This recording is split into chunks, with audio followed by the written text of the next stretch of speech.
ये कराया था first law, types of forces कर लिए कल हमने, एंड देन इनर्शिया आज कराना था आपको। बट उससे पहले let me give you a quick question just to check how many of you remember the Newton's first law. ठीक है, करें क्वेश्चन ना, कोई प्रॉब्लम तो नहीं है किसी को कि सर आते ही क्वेश्चन मत दिया करो, ऐसी कोई प्रॉब्लम हो भी तो क्या कर सकते हो ना, आपकी चलेगी तो है नहीं क्लास में, बेचारे बच्चे। Okay, question says three masses. अच्छा, अनुराग वगैरह ज्यादा टेंशन ना ले और प्रसन्ना, वो लोग क्लासेस में आई नहीं है तो कोई बात नहीं अगर उनसे सॉल्व ना हो तो। ठीक है, थ्री मासेस मूव अपवर्ड। आप लोग वीडियो देख करके मुझसे डाउट्स पूछ लेना previous. Three masses move upward at a constant velocity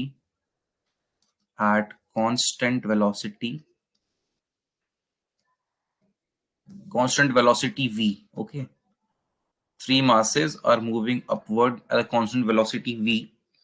What is the net force? What is the net force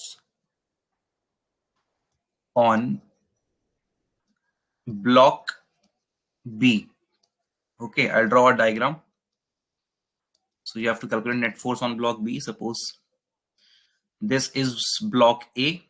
Okay, it has a mass m. This is block A, and connected to block A with the help of a string is block B. ठीक है, block ए से block be connected है एक string की help से, इसका mass 2m है, this is block B, and block B से ब्लॉक सी कनेक्टेड है with the help of a string, और इसका मास 3m है, दिस इज ब्लॉक सी, और ब्लॉक ए पे ऊपर की तरफ फोर्स लग रहा है, ठीक है, कैपिटल एफ, एक्सटर्नल फोर्स। ठीक है, और ये तीनों कांस्टेंट वेलोसिटी v से अपवर्ड्स मूव कर रहे हैं। कहां मूव कर रहे हैं? Upwards with constant velocity v। So you have to calculate net force on the block B. Block B पे आपको नेट फोर्स कैलकुलेट करना है।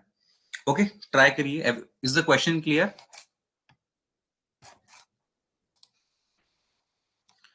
क्वेश्चन क्लियर है ना? दोबारा एक्सप्लेनेशन तो नहीं चाहिए होगा। अनुराग जुवेरिया, अरे जुवेरिया भी है क्लास में, मलिनी, दीपिका, प्रतिभा नहीं आई आज। What about Pratibha? Let me ask है।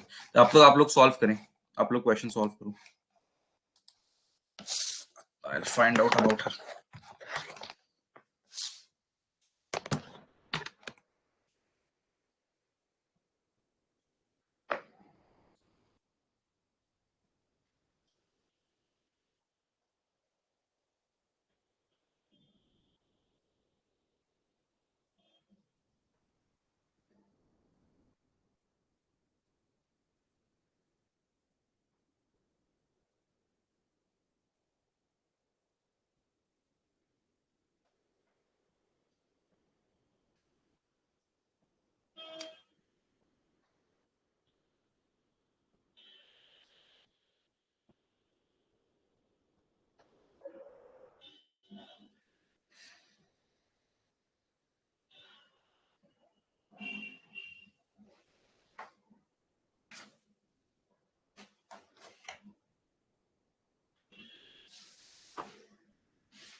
हुआ भी सॉल्व किसी से?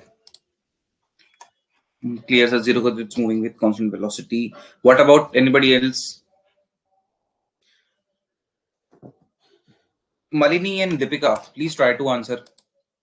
आप लोग स्टार्टिंग से क्लास अटेंड करा है ना? 4 mg. Okay, good. What about?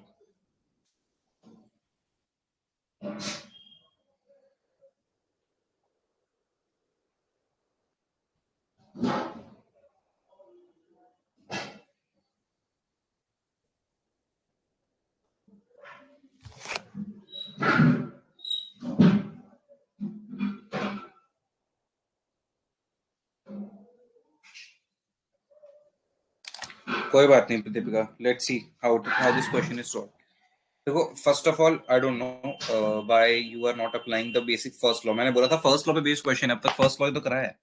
ठीक है, थिंक दिस लाइक दिस. इसको ऐसे देखो, मैंने क्या बोला, that all of them are moving with constant velocity. So tell me one thing, if the velocity is constant, if velocity constant, then what will be acceleration? Then acceleration क्या होगा? If velocity of an object is constant, then what do you say about the acceleration? Acceleration is nothing but zero. If acceleration is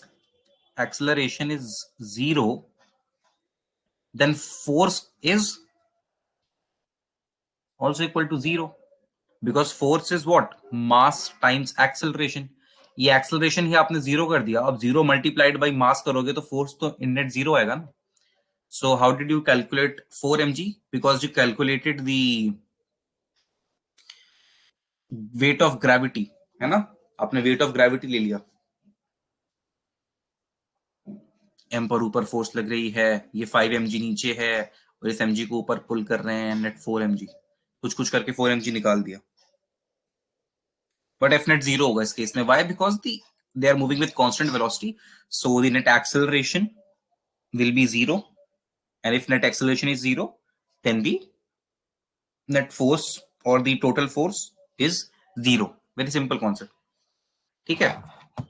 Okay, now coming back to inertia. Inertia के बारे में मैंने आपको क्या बताया था? Inertia के बारे में आपको मैंने बहुत सिंपल चीज बताई थी, that inertia is nothing but it is the measure of the mass of a body. Mass मैंने क्या बताया था? Mass and weight के बीच मैंने कल डिफरेंस बताया था. ठीक है? So what is inertia? It is simply written measure of mass. Inertia को कभी डिफाइन करना हो तो you will simply say the measure of the mass of a body is called inertia. ठीक है? अब इसका लिटरल मीनिंग आप फिजिक्स की पॉइंट ऑफ व्यू से कैसे समझ सकते हैं? How will you apply this in physics? Physics में बेसिकली इनर्शिया क्या करता है? Inertia resist the change. कहां गया मेरा मार्कर?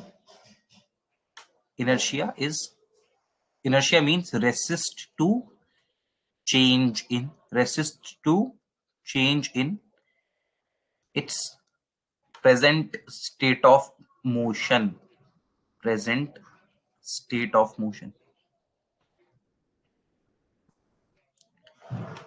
इसको थोड़ा सा डीपली समझाता हूं मैं. होता क्या है, सपोज करो कि आप दो बॉल से खेल रहे हो. एक क्रिकेट बॉल है आपके पास, ठीक है? You have one cricket ball and one table tennis ball. आप लोगों ने टेबल टेनिस की बॉल देखी है ना, कितनी छोटी होती है टेबल टेनिस की ball? I hope everybody must have seen it. अगर हमने टेबल टेनिस की बॉल नहीं देखी है तो compare a cricket ball and a basketball की ball. Okay, so compare these two balls. What you are doing, you are applying equal force for equal amount of time on both of them. ठीक है? आपने कुछ equal force apply किया दोनों पर और दोनों को आपने कुछ सेम टाइम के लिए अप्लाई किया. अब देखो, both of them will acquire different velocities and you know it. Why? If you keep, this is a physical observation. Okay, I'm not explaining anything, I'm just what I'm trying to realize you. This is a physical realization. आपने ऐसा करा होगा तो realise करा होगा आपने. ऐसा होता है, अगर आप सेम फोर्स क्रिकेट की बॉल पे लगाओगे and the same amount of force आप बास्केटबॉल की बॉल पे लगाओगे सेम टाइम के लिए, तो क्रिकेट की बॉल ज्यादा आगे चली जाएगी, बास्केटबॉल की बॉल कम आगे जाएगी. बाय, क्योंकि वो ज्यादा भारी होती है. ठीक है ना? ये आपने रियलाइज करा होगा. And that is what is inertia. ठीक है? जिसका जितना ज्यादा मास होगा वो उतना ज्यादा चेंज को रेसिस्ट करेगा, क्योंकि दोनों बॉल रुकी हुई थी, रेस्ट पे थी. आपने फोर्स लगाया और फोर्स लगाकर आपने पुश करने की कोशिश करी, पुश करके मोशन देने की कोशिश करी, दोनों को रोल करने की, कि चलो इनको फोर्स के साथ धक्का लग जाए और ये रोल करती हुई कहीं दूर चली जाए। ये आपने कोशिश करी और बॉल ने क्या किया, रेसिस्ट किया। बॉल ने रेसिस्ट किया अपने मास की वजह से, अपने rest of inertia of rest की वजह से। ठीक है, inertia of rest क्या है? If a ball or a body is at rest at a particular instant of time, then it will try to resist the change in state of motion due to any external force. I hope you understand this कि क्या बोल गया हमें। नहीं तो इसको और कैसे समझा सकते हैं? इसका आप रिवर्स भी समझ सकते हो। अच्छा, जो मैंने ये फोर्स वाला एग्जांपल दिया, सपोज करो कि एक क्रिकेट बॉल आपकी तरफ रोल होती हुई आ रही है और आपके पास एक बास्केटबॉल की बॉल रोल होती हुई आ रही है। Okay, they both are rolling towards you, coming towards you with same velocity. ठीक है, 20 metre per second. Basketball ball is coming to you at 20 metre per second towards you, and a cricket ball is also coming towards you at 20 metre per second. You have to think and tell me in which case you will apply more force to stop the balls, whether you will apply more force to stop the basketball ball or more force will be absorbed by the cricket ball। बताओ किस कौन से case में आपको ज्यादा force लगानी पड़ेगी उनको रोकने के लिए? बास्केटबॉल बॉल जो 20 मीटर पर सेकंड से आ रही है उसको रोकने के लिए ज्यादा फोर्स लगेगी, या क्रिकेट की बॉल को जो 20 मीटर पर सेकंड की स्पीड से आ रही है उसको रोकने के लिए ज्यादा फोर्स लगेगी? If you are able to give the right answer, मैं समझ जाऊंगा कि आप इनर्शिया का थोड़ा बहुत मतलब समझ गए। Late me see the comment box, किसी का आंसर आया क्या? टेल मी, किस बॉल को आप रोकने के लिए ज्यादा फोर्स लगाएंगे? Both of them are moving with same velocity, constant velocity towards you. Okay, which ball will require more force to get stopped, or both of them you can stop with constant force? I'm waiting, guys, start answering.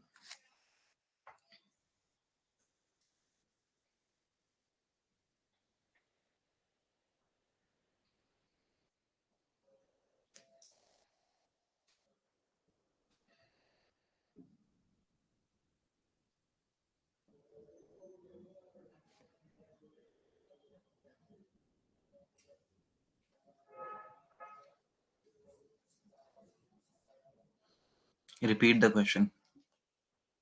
बेटा question ये जो है कि एक cricket की ball और एक basketball की बॉल दोनों आपकी तरफ रोल करती हुई आ रही हैं सेम वेलोसिटी से, तो आपको दोनों को रोकने के लिए सेम फोर्स लगाना पड़ेगा, अलग अलग फोर्स लगाना पड़ेगा? और अगर अलग अलग लगाना पड़ेगा तो किसको रोकने में ज्यादा फोर्स लगेगा, किसको रोकने में कम फोर्स लगेगा?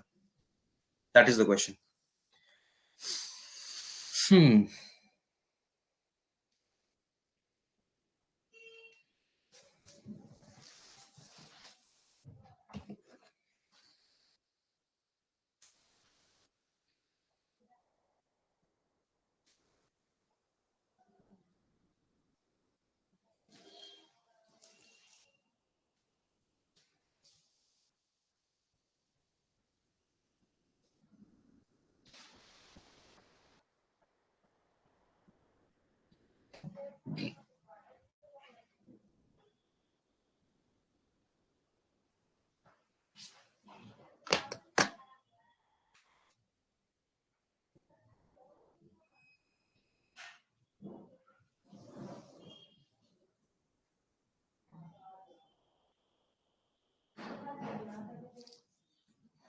Except Jiveri, nobody wants to answer.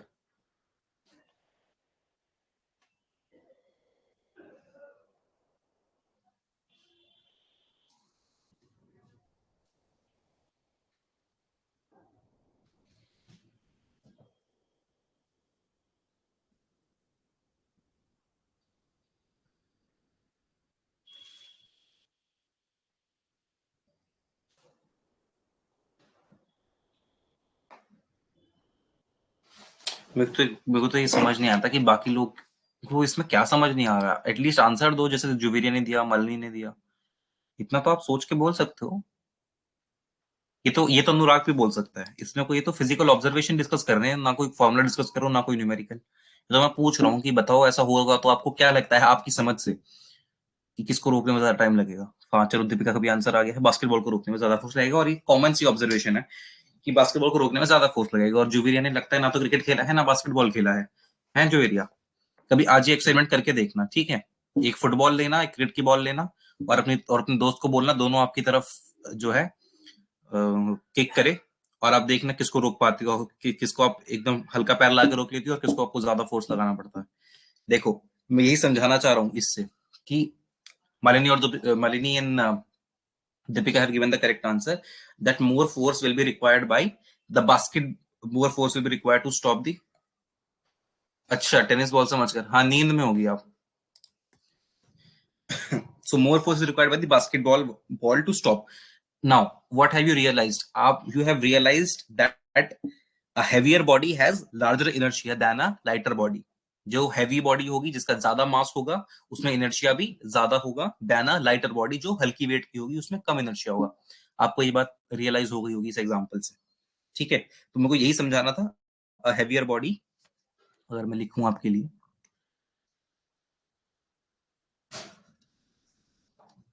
a heavier body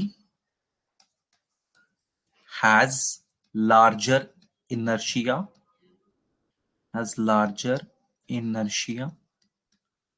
than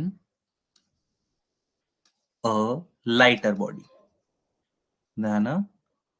ओहो, इसमें रेस भी ऐसे नहीं होता.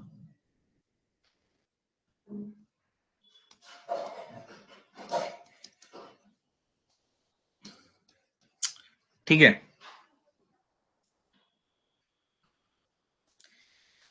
So larger the mass, larger the inertia. Now there are three types of inertia: inertia of rest, inertia of motion and inertia of direction.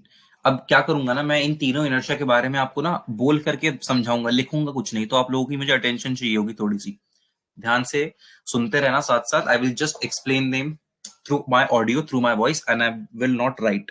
Okay. Now, what is inertia of rest? Basically, what is inertia of rest? First, we will understand what is inertia of rest. I will read out a definition in English and then I will repeat the definition for you in Hindi as well. Okay, don't worry. ये Prasanna recorded lecture देखेगी, उसको फिर समझ नहीं आएगा. Inertia of rest is defined as the inability of a body by the virtue of which it cannot move by itself. Repeat करता हूं. Inertia of rest is defined as the inability of a body by virtue of which it is not able to move by itself. That is, a body at rest will remain at rest and cannot start moving on its own due to inertia of rest. इसको हिंदी में simple मतलब क्या होगा कि अगर कोई body रुकी हुई है, रेस्ट पर है, तो वो खुद से अब चलना स्टार्ट नहीं कर सकती जब तक कि उसे कोई एक्सटर्नल फोर्स ना लगे, जब तक कोई बाहर से आके उसे धक्का ना दे. ये है उसके अंदर का इनर्शिया. ठीक है, क्योंकि उसके अंदर एक इनर्शिया है कि अब वो जिस स्टेट ऑफ मोशन में प्रेजेंट है वो उसी में रहे और उसका स्टेट ऑफ मोशन चेंज ना हो. इसीलिए जब तक कि कोई एक्सटर्नल फोर्स, कोई बाहर से आके धक्का नहीं देगा, जो बॉडी रुकी हुई है, जो बॉडी रेस्ट पर है, वो रेस्ट पर ही रहेगी और वो मूव नहीं कर पाएगी. तो inability of a body to change its inability of a body to move by itself is due to its inertia of rest. ठीक है, a body at rest will remain at rest. जो rest पर है वो remain at rest करेगी, rest पर रहेगी, and it cannot start moving due to its on its own due to the inertia of rest. ठीक है, तो खुद से रुकी हुई बॉडी चल नहीं सकती है अपने अंदर से कोई फोर्स लगा करके. आपको बाहर से धक्का ही देना पड़ेगा. ऐसा कुछ नहीं हुआ कि आपने पेन रखा हुआ है या आपने कोई बॉल रखी हुई है तो वो सडनली चलना स्टार्ट कर दे या पेन हिलना शुरू कर दे. It will never happen. Okay, you have to apply some external force. There are internal forces present inside a body, cannot make a body which is at rest, cannot make it cannot bring it into motion on its own. ठीक है, ये हो गया inertia of rest. इसकी कुछ example आपको समझाता हूँ. Suppose you are standing in a bus. Okay, you are standing in a bus. एक बस चल रही है in a moving bus. Okay, you are standing and the passenger, suppose you are the passenger, you will fall backward when the bus will suddenly start. Okay, this is because the sudden start of the bus, ये जो बस एकदम से चल पड़ी, रुकी हुई बस थी, आप उसमें खड़े हुए थे.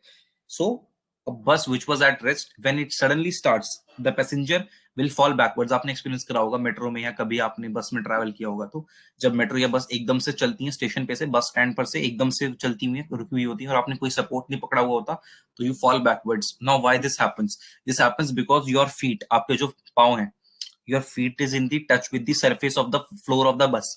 आपके पाँव बस के फ्लोर पे होते हैं, टच हो रखे होते हैं बस के फ्लोर से, और बस का फ्लोर रेस्ट पे होता है, तो आप रुके हुए हो.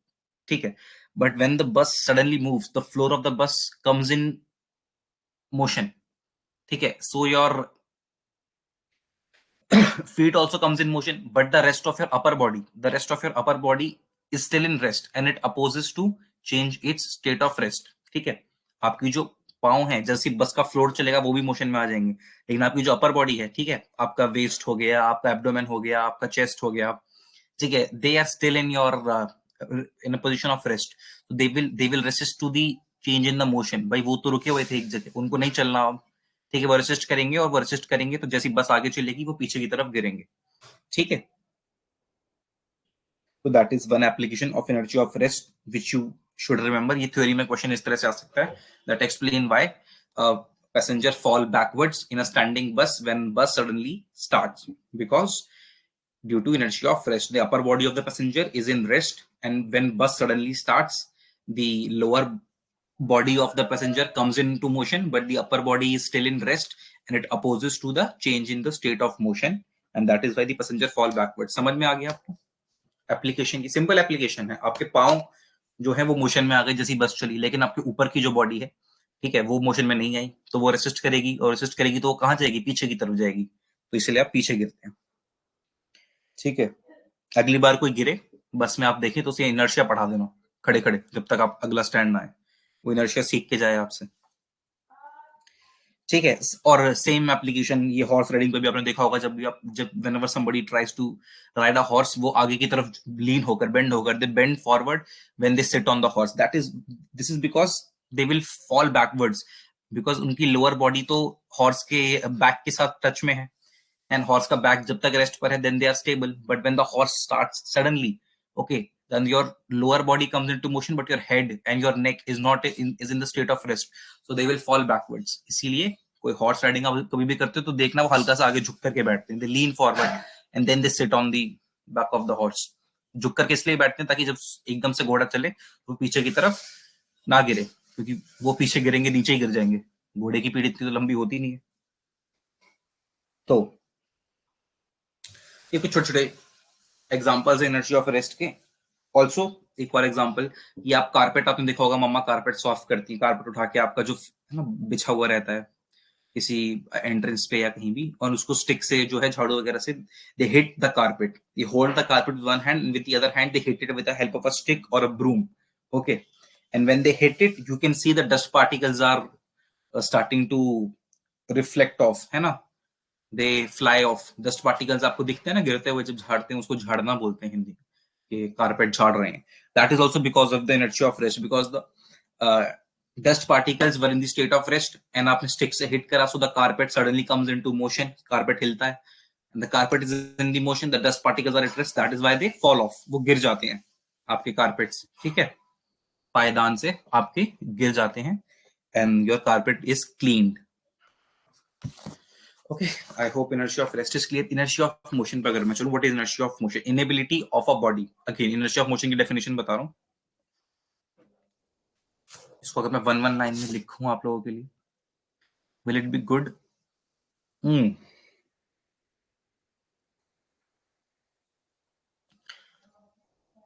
Inability नहीं, अच्छा नहीं होगा, रहने दो, राइटिंग भी अच्छी नहीं आ रही,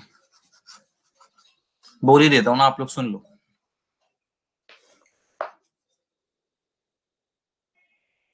इनर्शिया ऑफ मोशन के ये याद रखने वाली बात है. रेस्ट तो समझ में आया ना? तो मुझे आपकी वॉइस नहीं, दीपिका रीजॉइन कर लो.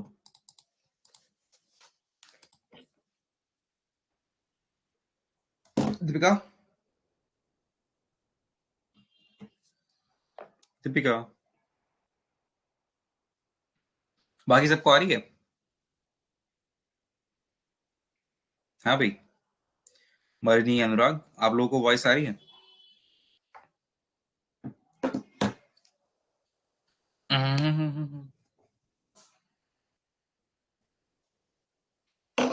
गुड. समझ में तो आया ना? मिस तो नहीं हुआ ना इनर्शिया ऑफ रेस्ट आपका?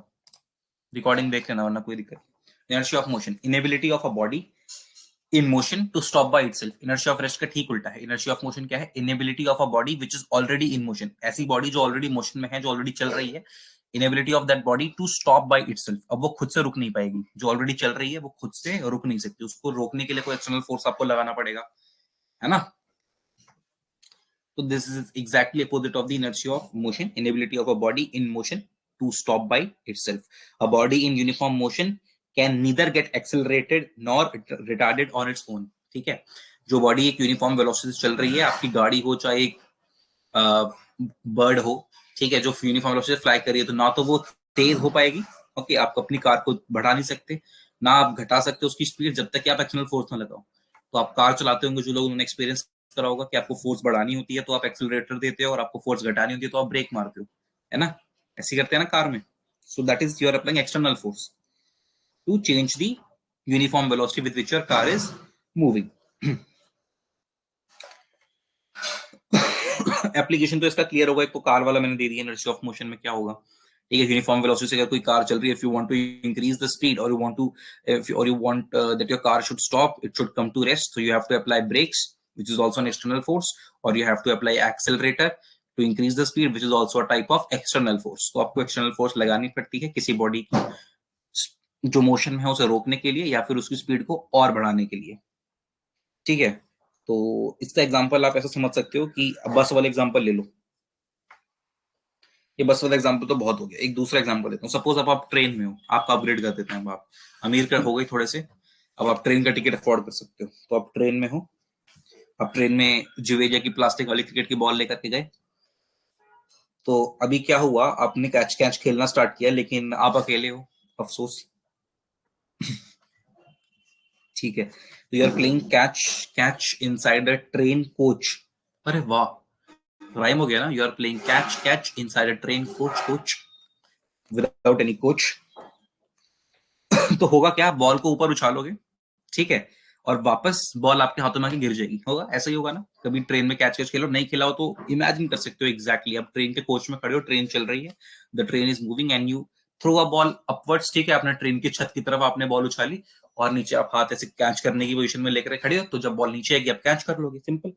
Now why does it happen, ठीक है, ऐसा क्यों हो रहा है कि बॉल वापस एग्जैक्टली उसी पॉइंट पे आ रही है जहां से वो लॉन्च हुई थी, ऐसा इसीलिए हो रहा है, ठीक है, क्योंकि जब बॉल ऊपर जा रही है, during the upward journey of the ball, when the ball is going upwards, when you're throwing the ball upwards in a moving train, you're throwing it upwards towards the ceiling of the train, then train is moving some horizontal distance। अगर मैं इसको समझाऊं कुछ diagram बना करके, so it will be somewhat like this, नहीं ये तो ज्यादा बड़ा हो जाएगा, somewhat like this, ठीक है, ये छोटा ट्रेन का कोच है, और यहाँ पर आप खड़े हो, और ये आपके हाथ में बॉल थी, ये आपने इसको ऊपर उछाला, ठीक है, and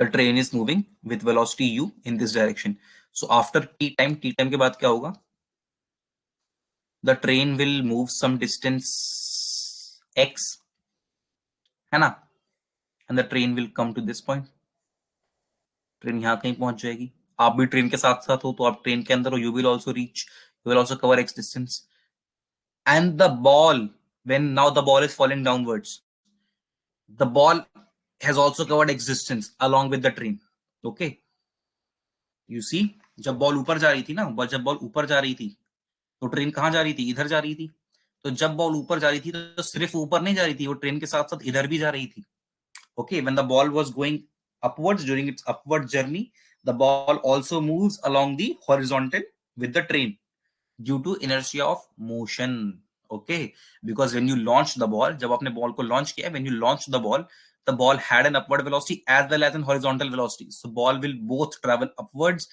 and in horizontal direction, this horizontal velocity is due to train and this upward velocity is given by u, ठीक है, अब आपको बात समझ में आ रही है, जब आप बॉल को ऊपर फेंक रहे हो ना, वो सिर्फ ऊपर नहीं जा रही है, वो ट्रेन के साथ साथ आगे भी बढ़ रही है, क्योंकि ट्रेन के अंदर एक ट्रेन में जो वेलोसिटी है वो ट्रेन के अंदर होने की वजह से उसके फ्रेम ऑफ रेफरेंस में है, ट्रेन के फ्रेम में है, तो ट्रेन आगे बढ़ेगी जितना डिस्टेंस x, उतना बॉल भी आगे बढ़ेगी, उतना आप भी आगे बढ़ोगे, क्योंकि आप भी ट्रेन के अंदर हो, तो आपके पास भी एक हॉरिजॉन्टल वेलोसिटी है, ओके।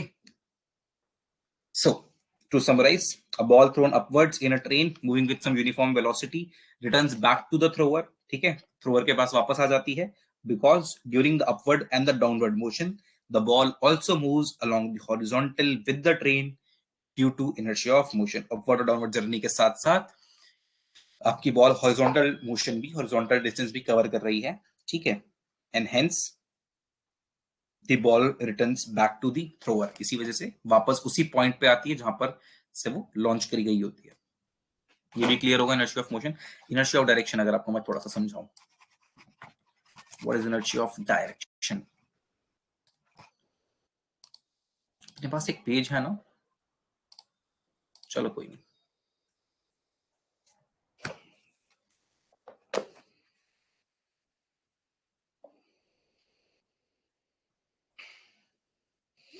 Inertia of direction भी same ही है, there's nothing change, inability of a body due to which it cannot change its direction of motion by itself। अब देखो, मैंने बस डायरेक्शन की बात कर दी, इनर्शिया ऑफ मोशन में अगर आप डायरेक्शन ऐड कर दोगे तो इनर्शिया ऑफ डायरेक्शन हो गया।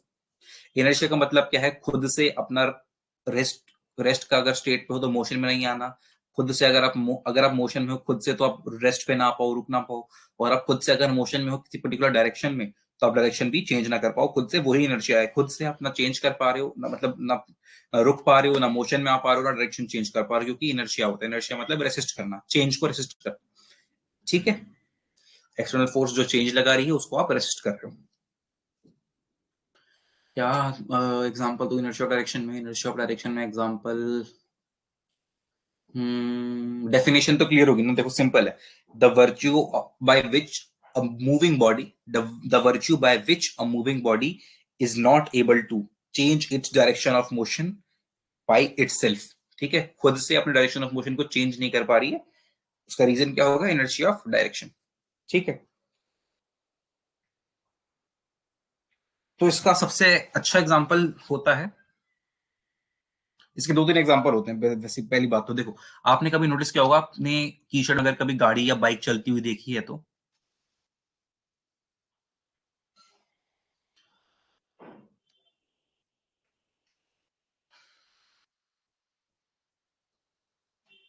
'धूम मचा ले',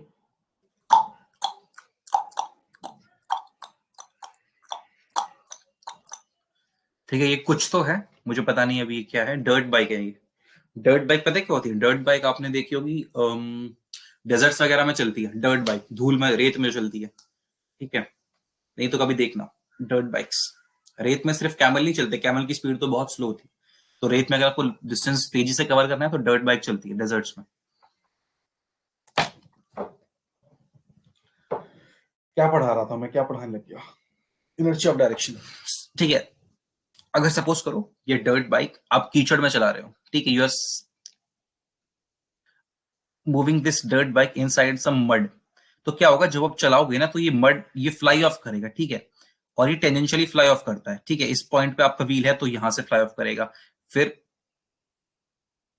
जैसे जैसे आप आगे बढ़ते रहोगे ये मड जो है टेंजेंशियली फ्लाई करेगा, मतलब एक सीधी लाइन में फ्लाई करेगा हमेशा। वाई, बिकॉज देखो, जब आपका टायर इस मड के साथ कॉन्टैक्ट में है, when your tyre came in contact with this mud, okay, so the tyre was moving in a particular direction that was clockwise, ठीक है, टायर इस तरफ जा रहा था, तो at that particular instant the tyre was moving in this direction, so your mud will fly off tangentially directly in this direction, and since there is no external force present to change its direction of motion, it will keep on flying tangentially, ठीक है ना। देखो, जब tyre के साथ contact में आया ना कीचड़, और टायर घूम रहा था, तो घूमते टाइम टायर कहाँ जा रहा था, अगर टायर पीछे जा रहा होता तो आपका मड फ्लाई ऑफ करता इस डायरेक्शन में, बट चूंकि टायर आपका आगे जा रहा था, सो मड है फ्लाई ऑफ टेंजेंशियली, उसके साथ कांटेक्ट में आया एक मोमेंट के लिए, एक सेकंड के लिए, और टेंजेंशियली फ्लाई ऑफ कर गया उस डायरेक्शन में टायर जा रहा था। लेकिन टायर तो क्या है, वो तो मोटर से कनेक्टेड है, तो वो तो अपनी डायरेक्शन बार बार बदल लेगा, ठीक है, जब इधर जाने लगेगा, फिर इधर, तभी तो वो सर्कल में घूमता है, क्योंकि लगातार अपनी डायरेक्शन बदल, रोटेटिंग टायर की डायरेक्शन तो लगातार बदल रही है ना, सर्कुलर पाथ में आपको बताया मैंने, डायरेक्शन इज कंटिन्यूअसली चेंजिंग, क्योंकि वो तो खल मोटर से कनेक्टेड है। बट ये तो एक सेकंड के लिए कांटेक्ट में है, और उस एक सेकंड पर जिस डायरेक्शन में टायर जा रहा था उसी डायरेक्शन में टेंजेंशियली फ्लाई ऑफ कर जाएगा, एंड करता ही रहेगा, because there is no force present inside the air which is able to change its direction of motion. तो ये एक सिंपल एग्जांपल है।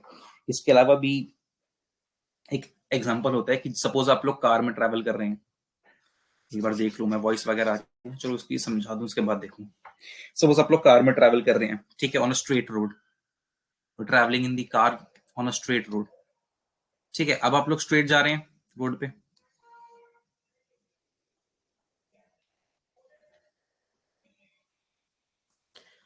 तो आप कभी कभी क्या देखते हो, यहां पर ना एक टर्न भी है और आगे रोड सीधी भी गई हुई है।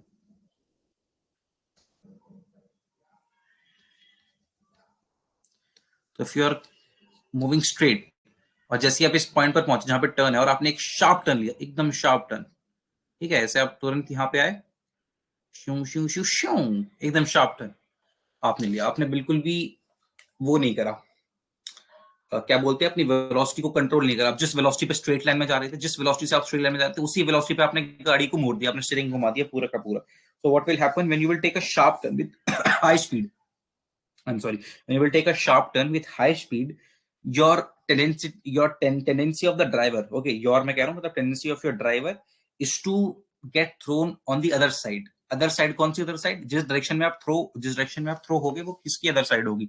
सपोज आपने ट्राई, अभी आपने टर्न लिया है टुवर्ड्स राइट, ठीक है, और आप ड्राइवर सीट पे बैठे थे, तो आप कहाँ थ्रो आउट हो जाओगे, लेफ्ट की तरफ, ठीक है, एकदम अपोजिट डायरेक्शन में, जिस डायरेक्शन में आप टर्न ले रहे हो उसके एकदम अपोजिट डायरेक्शन में आपकी बॉडी थ्रो हो जाती है अगर आप बहुत तेजी से टर्न ले तो। ऐसा क्यों होता है, क्योंकि आप देखो, आप तो जा रहे थे स्ट्रेट, ठीक है, और एकदम से गाड़ी मोड़ दी आपने राइट, अब बॉडी को तो स्ट्रेट रहना है, तो आपको कहां पुल करेगी, लेफ्ट की तरफ, अपोजिट डायरेक्शन में, ताकि आप नेट रिजल्ट कहां रहो, बीच में रहो, स्ट्रेट रहो।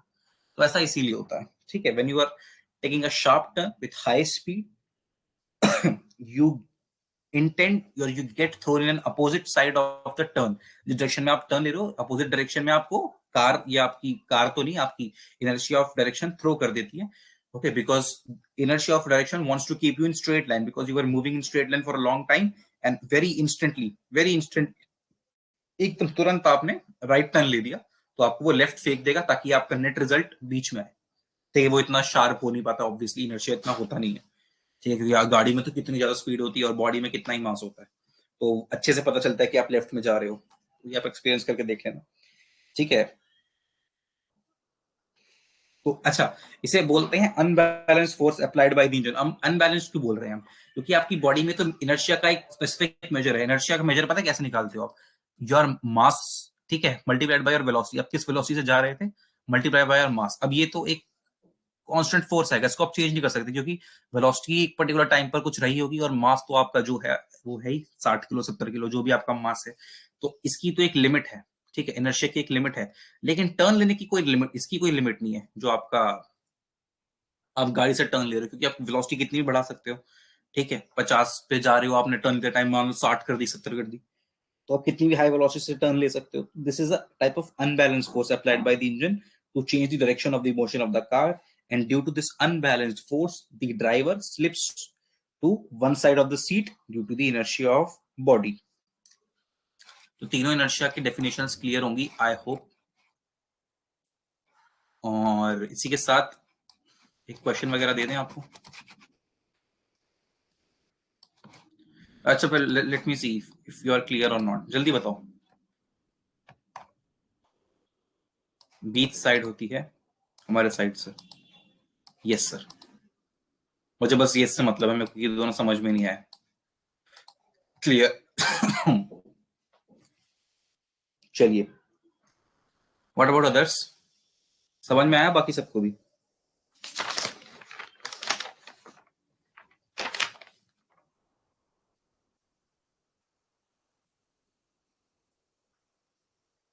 Yes yes sir, clear, good. तो ये वाली यूनिट इसी के साथ आपकी, मतलब ये इनर्शिया आपका टॉपिक खत्म होता है। And what we will do is will start next topic. Next topic क्या है आपका?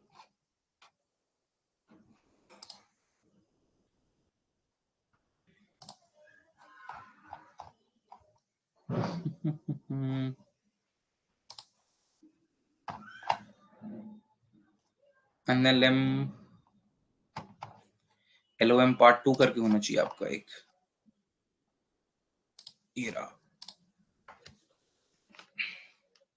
अच्छा, तब तक जब तक इंपोर्ट हो रहा है आपको एक क्वेश्चन देता हूं मैं। एक सिनेरियो है, आप मुझे इसका रीजन बताना है। अच्छा, लैमीज थ्योरम है क्या? लैमीज थ्योरम से स्टार्ट करूं?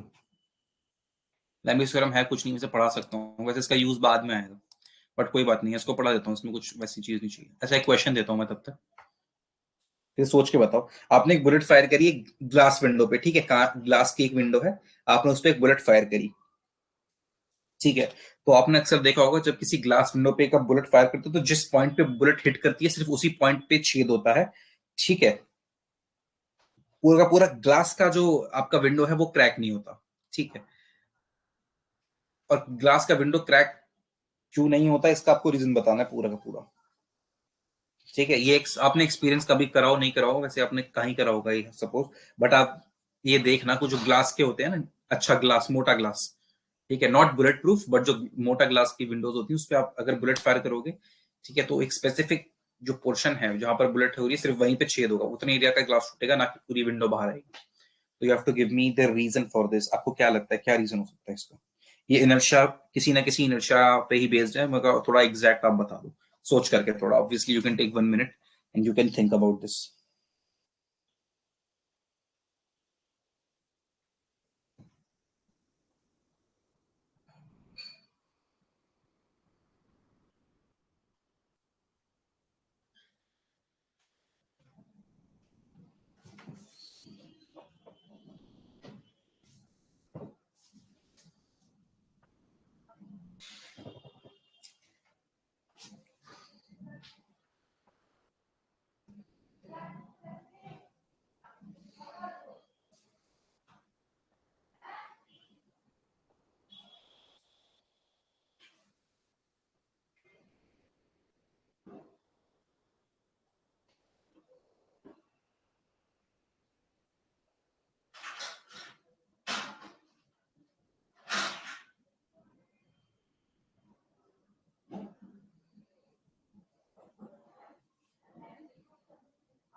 या किसी को आंसर मिला? Inertia of motion. ये अधूरा आंसर है थोड़ा सा, मतलब आंसर करेक्ट है, मैं ये नहीं बोलूंगा कि आंसर आपका वो रॉन्ग है।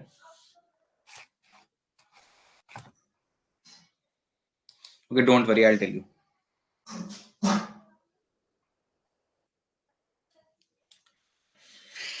नो, सुनना, देखो होता क्या है, जब आप बुलेट फायर करते हो ना, उससे पहले ग्लास तो जो है वो तो स्टेट ऑफ रेस्ट पे है, ग्लास तो रुका हुआ है एक जगह पे, your glass window is stable at a fixed position. So what is the state of motion of the glass? The glass window is at rest. Okay.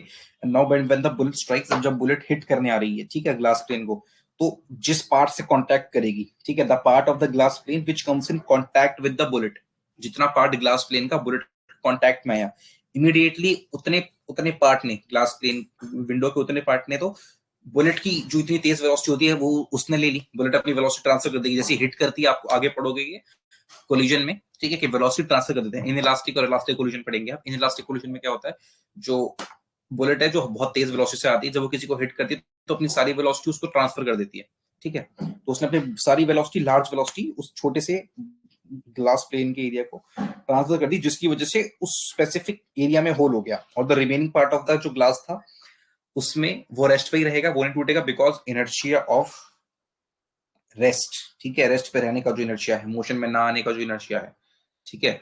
Other जितना जितना ग्लास प्लेन का विंडो का बचा हुआ पार्ट है, the remaining part which was not in contact with the bullet will remain at rest, okay, due to the inertia of rest, and the part which comes in contact with the bullet will have to take up the large velocity of the bullet, due to which there will be hole in that specific part, उतने ही part में whole होगा जितना contact में आएगा, और बाकी rest पे रहेगा। तो एक सिंपल सा एग्जांपल था एक ये, which you guys should know. So इससे पहले लैमीज थ्योरम है। लैमीज थ्योरम देखो बहुत सिंपल है, लैमीज थ्योरम में कुछ ऐसा टफ नहीं है। Lami's theorem is all about an object. Lami's theorem is all about an object which is in equilibrium. Equilibrium मैंने आपको बताया था ना, बैलेंस्ड फोर्सेस का, आपको पता भी होगा इक्विलिब्रियम का, मैंने आपको मतलब बताया था, और नहीं बताया तो मैं आगे दोबारा पढ़ा दूंगा।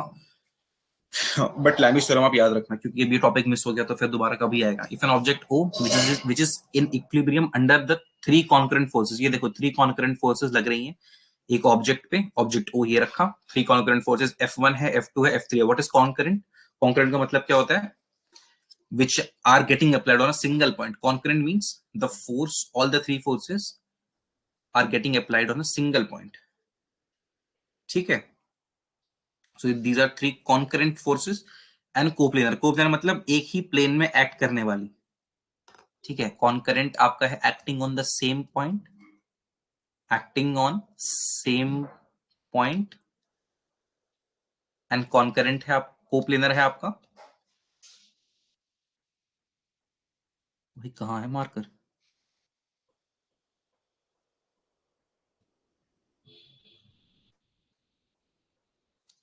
Acting within same plane. ठीक है, एक ही प्लेन के अंदर लगने वाली ऐसी फोर्सेस जो एक ही पॉइंट पर एक्ट कर रही है, एक ही पॉइंट ओ पे एक्ट कर रही है तीनों फोर्सेस, तो इसलिए वो कॉन्करेंट और कोप्लानर फोर्सेस हैं। ये दिखाई हुई है। वो होता कुछ नहीं है, ये देखो तीन फोर्सेस हैं और तीनों के अपोजिट एंगल हैं। तीनों फोर्सेस एक दूसरे कुछ एंगल पे इंक्लाइंड है, देख पा रहे होगे आप, तीनों फोर्सेस आपस में कुछ एंगल पे इंक्लाइंड है। They are inclined at a certain angle alpha, beta and gamma with each other.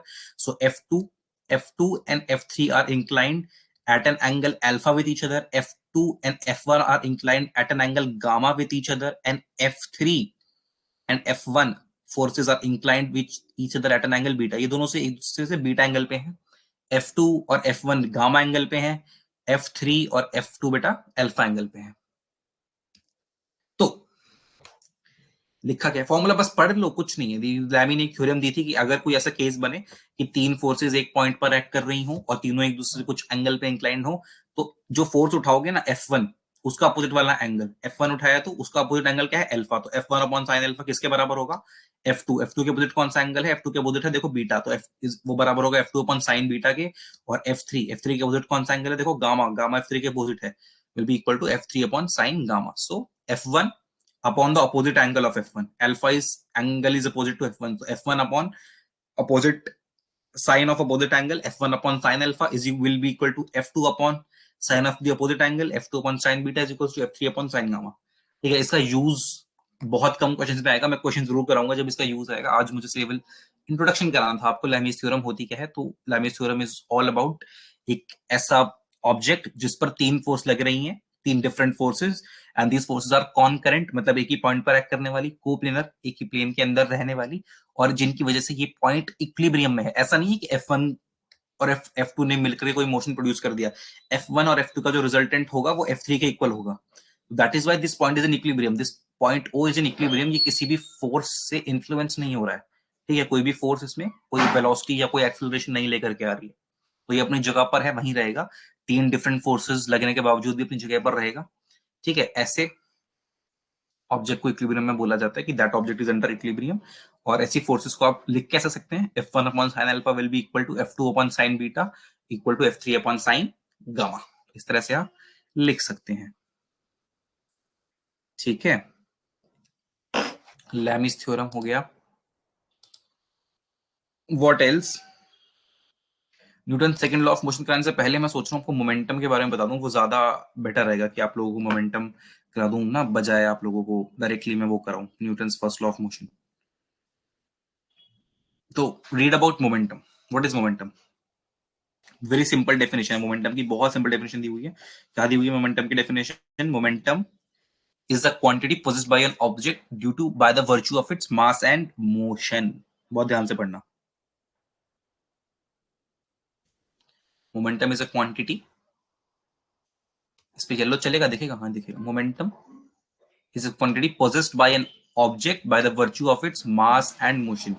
ठीक है, तो यदि कोई ऑब्जेक्ट जो किसी सर्टेन वेलोसिटी से मूव कर रहा है, यानी मोशन में है, if a object is moving with certain velocity obviously means that it is under motion. Okay, then the quantity of motion, कितना मोशन उसमें है, quantity of motion contained in that body, how will you calculate? You will calculate it by calculating its momentum. तो momentum का मतलब होता है कि जो बॉडी मोशन में है ऑलरेडी, जो चल रही है, वो अपने अंदर कितना कितना क्वांटिटी में मोशन कंटेन कर रही है। ठीक है, बेसिकली मोमेंटम होता क्या है, आप फॉर्मूला देख करके समझ जाओ, मैं इसको ज्यादा कॉम्प्लेक्स नहीं जाना चाहता, बहुत सिंपल है मोमेंटम। मोमेंटम को डिफाइन करा जाता है quantity of motion contained in a body. Quantity of motion content in a body को सिंपल भाषा में आप ये समझ लो कि जो बॉडी अगर चल रही है किसी पर्टिकुलर वेलोसिटी से, तो उसमें क्या लेवल है मोशन का, मतलब कितना अमाउंट है, कितना फोर्स लगाया गया है उसको मोशन में लाने के लिए, है ना, कितनी वेलोसिटी है जो उस पर उस टाइम एक्ट कर रही है, मतलब कितना फोर्स की वजह से एक्सेलरेशन होगी, उसकी वजह से वेलोसिटी होगी, तो कितना फोर्स यूज करा गया है उसको मोशन लाने के लिए, और कितनी देर तक वो मोशन में रह सकती है। क्वांटिटी ऑफ मोशन मतलब कितना मोशन उसके अंदर कंटेंट है, कितनी देर तक वो अपनी जर्नी कंटिन्यू कर सकती है, कितना मोशन उसके अंदर अभी है, कितनी वेलोसिटी है, कितना मास है। तो उसी उसी से रिलेटेड होता है momentum, quantity of motion contained in a body. ठीक है, इसको कैलकुलेट कैसे करते हैं, किसी ऑब्जेक्ट का मास, जैसे अगर आपका मोमेंटम, अगर आप भाग रहे हो 20 मीटर पर सेकंड से, मैं सपोज करो अनुराग भाग रहा है 20 मीटर पर सेकंड से और अनुराग का वेट है 50 केजी, तो अनुराग का मोमेंटम कितना हो जाएगा? ठीक है, 15 टू 20 100,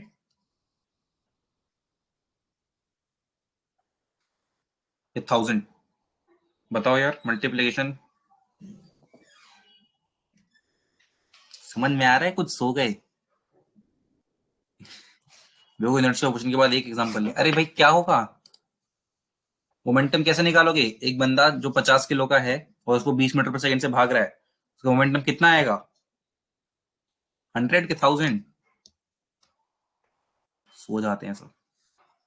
एनीवेज, तो मतलब करना क्या है आपको, velocity multiplied by what, acceleration. Velocity multiplied by acceleration या मास, सब सो रहे हैं। हाँ चलो चलो, आ गया आंसर, आ गया, गुड गुड गुड, जाग रहे हो, नहीं अच्छी बात, अच्छी, सब जाग रहे हैं। ठीक है ना, मास और वेलोसिटी को मल्टीप्लाई करते हैं किसी बॉडी का मोमेंटम निकालने के लिए। क्या करते हैं, उसकी मास को, जितना उसका मास है 60 किलो 70 किलो 80 किलो, उसमें और कितनी वेलोसिटी से वो चल रहा है, कितनी वेलोसिटी से वो भाग रहा है, उन दोनों को मल्टीप्लाई कर दोगे तो आप ये निकाल सकते हो कि उसका कितना मोमेंटम है उस पर्टिकुलर टाइम पर। मोमेंटम एक वेक्टर क्वांटिटी होती है। ठीक है, क्योंकि मोमेंटम में वेलोसिटी आ गई ना बेटा, वेलोसिटी आ गई मतलब क्या, वेलोसिटी एक वेक्टर है, तो वेलोसिटी में अगर मैग्नीट्यूड है तो डायरेक्शन भी है, तो मोमेंटम में भी क्या होगा, मैग्नीट्यूड होगा तो डायरेक्शन भी होगा। इसलिए मोमेंटम भी वेक्टर क्वांटिटी है, इसमें मैग्नीट्यूड भी होता है, डायरेक्शन भी होता है। कैलकुलेट करने का सिंपल फॉर्मूला है mass of the object multiplied with the velocity of the object. ये बच्चा देख लो, है ना क्यूट सा, कितना क्यूट है अनुराग, देख लो। अनुराग क्या कर रहा है, वी वेलोसिटी से एम मास के ब्लॉक को इस डायरेक्शन में पुश कर रहा है। ठीक है, तो एम वी मोमेंटम ब्लॉक को अनुराग ने दिया, यही मोमेंटम और कुछ नहीं है। ऐसा यूनिट आप अच्छा इम्पल्स ही आ गया नेक्स्ट पेज पे, तो इम्पल्स भी करा दूंगा, कोई बात नहीं। ऐसा यूनिट ऑफ मोमेंटम लिखी है मैंने, ऐसा यूनिट नहीं लिखी, एक मिनट, ऐसा यूनिट ये इंपॉर्टेंट भी है। सो एसआई यूनिट, ऐसा यूनिट क्या होगी, देखो मास और वेलोसिटी से मिलकर के बना है। मास की सही यूनिट क्या होती है, केजी, और वेलोसिटी की क्या होती है, मीटर पर सेकंड, तो मोमेंटम की क्या होगी, KG metre per second. Simple, KG metre पर। मास की कितनी होती है, मास केजी में होता है, ऐसा यूनिट। वेलोसिटी की होती है मीटर पर सेकंड, और इन दोनों को मल्टीप्लीकेशन है तो केजी मीटर पर सेकंड, ऐसा यूनिट किसकी होगी, मोमेंटम की। ठीक है, KG metre per second. So that is your momentum. Momentum को अगर मैं आपको थोड़ा सा एग्जांपल दूं, मोमेंटम क्वांटिटी ऑफ मोशन जो मैं बता रहा था बार बार कितना है, सपोज करो कि ना कोई 1 ग्राम की ऑब्जेक्ट है, 1 ग्राम की कोई ऑब्जेक्ट है, तो आप मुझे एक बात बताओ, वो किसी सर्टेन वेलोसिटी से मूव कर रही है, 1 ग्राम की ऑब्जेक्ट सर्टेन, कुछ भी आप मान लो, 5 metre per second, 10 metre per second, 15 metre per second, कोई भी वेलोसिटी आप इमेजिन कर लो कि एक स्पेसिफिक वेलोसिटी से वो मूव कर रही है, और उसका वेट मैं बता रहा हूँ आपको 1 ग्राम की है। ठीक है, वेट मैंने डिफाइन कर दिया, वेलोसिटी आपकी मर्जी से। ठीक है, 1 ग्राम की कोई भी वस्तु है जिसका वेट है 1 ग्राम, और कुछ भी आप वेलोसिटी मान लो, तो आप मुझे ये बताओ, वो आपकी तरफ आ रही है 1 ग्राम की कोई ऑब्जेक्ट, ठीक है, बॉल हो सकती है, कुछ भी हो सकती है, कुछ वेलोसिटी से, तो क्या आप उसको रोक लोगे अपने हाथ से? बताओ, अब आप सोच में पड़ जाओगे, क्योंकि अगर वो 1 ग्राम की ऑब्जेक्ट बुलेट हुई, तो अगर वो ऑब्जेक्ट बुलेट हुई तो क्या आप उसे हाथ से रोक पाओगे? नहीं रोक पाओगे। तो इसीलिए मोमेंटम क्या बताता है, quantity of motion, quantity of motion contain, क्योंकि बुलेट में मोशन बहुत ज्यादा है, रोक ही नहीं सकते आप उसे हाथ से अपने।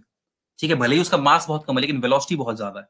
मास बहुत कम है, वेलोसिटी बहुत ज्यादा है, यानी मोमेंटम बहुत ज्यादा है। मोमेंटम बहुत ज्यादा है means quantity of motion contained in the bullet is very high, so you cannot stop a bullet despite its weight is just 1 gram. You cannot stop it with your bare hands. ठीक है, अच्छा suppose करो अब मैं बोलूं कि कोई body है जिसका वेट मैंने डिफाइन नहीं करा, है ना, मैं उसका वेट डिफाइन नहीं किया आपको, मैं आपको बोलता हूँ it is moving with 0.1 metre per second, वो 0.1 मीटर पर सेकंड की वेलोसिटी से मूव कर रही है, कोई भी ऑब्जेक्ट है।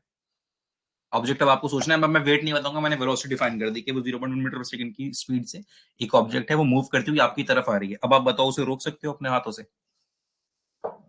अभी भी आप सोच में पड़ जाओगे। व्हाट इफ ये ऑब्जेक्ट ट्रेन हुआ तो?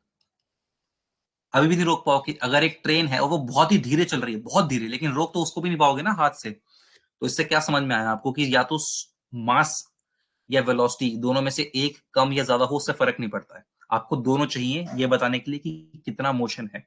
You need both mass and velocity in order to tell the quantity of motion contained in object. अब क्वांटिटी ऑफ मोशन कंटेंट का मतलब थोड़ा समझ में आया होगा आई होप, ठीक है, मतलब कितना मोशन वो अपने अंदर कैरी कर रही है।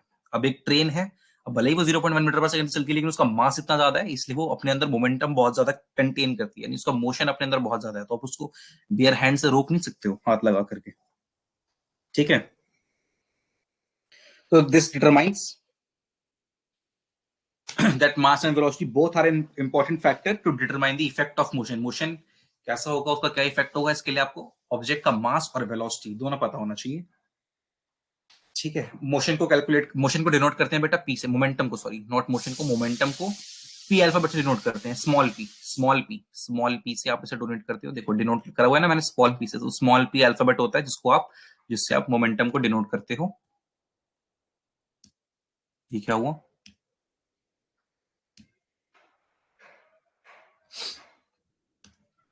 ठीक है। सो और इसमें क्या बताऊं, मोमेंटम का फॉर्मूला क्या होगा बेटा, small p is equals to mass into velocity, ये फॉर्मूला होगा मोमेंटम का, मास इनटू वेलोसिटी, ठीक है। और क्या पढ़ा है मोमेंटम के बारे में?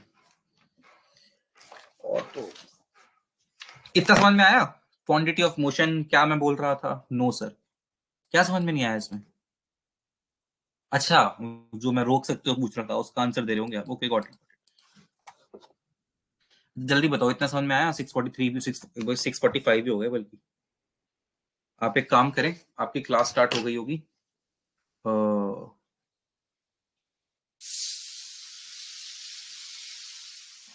ठीक है। स्वयं सर का मैसेज भी, आपकी केमिस्ट्री की क्लास है, यू जस्ट ज्वाइन दैट। आज के लिए इतना ही करते हैं, ठीक है, नेक्स्ट क्लास में कराऊंगा आपको, न्यूटन सेकंड लॉ से पढ़ेंगे, मंडे मिलेंगे, okay. All the best, keep studying. अब तो डेट भी आ गई है, अब तो पढ़ना था। वेरी गुड कि आप लोग रेगुलर हुए, थोड़ा लेट आए कोई बात नहीं, but you guys are regular, specially Anurag and Juveri are coming, so बाकी दोनों तो रेगुलर थे ही, ओके वेरी गुड। एंड जो भी आपको प्रीवियस मिस हो गया, रिकॉर्डिंग है अवेलेबल, आप लोग देख लेना और मुझसे पर्सनल पे कनेक्ट कर सकते हो, ठीक है।